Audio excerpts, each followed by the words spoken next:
सम्पूर्णमा नमस्कार। म आज घरमा बसी डिस होमको रिचार्ज कसरी गर्ने भन्ने बारेमा गइरहेको छु। सबैभन्दा पहिले मैले खल्ती एपलाई लगइन गरेँ। खल्ती एपलाई लगइन गरिसकेपछि खल्ती एपभित्र यस्तो इन्टरफेस देखिन्छ।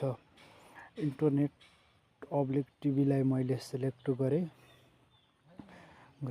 सिलेक्ट गरिसकेपछि यसलाई भित्र तीनवटा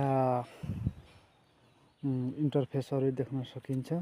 मैले टिभीलाई सिलेक्ट गरेँ र यसरी घरमै बसी रिचार्ज गर्न र समयको सदुपयोग गर्नको लागि डिस होम रेगुलरलाई सिलेक्ट गर्नुपर्ने हुन्छ। यहाँनिर मेरो डिस होम भएको हुनाले यहाँ चाहिँ कस्टमर आइडी भन्ने हुन्छ एउटा, त्यसलाई हान्ने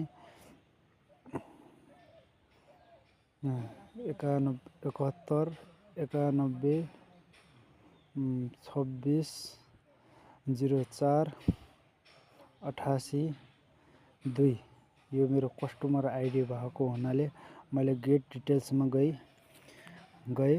गेट डिटेल्समा गई भित्र मेक पेमेन्ट भन्ने आउँछ। यसलाई यसरी हेर्न सकिन्छ।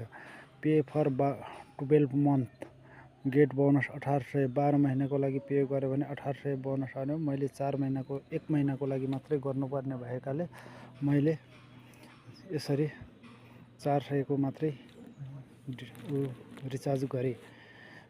प्रोसेसिङ योर पेमेन्ट हुँदैछ मेरो।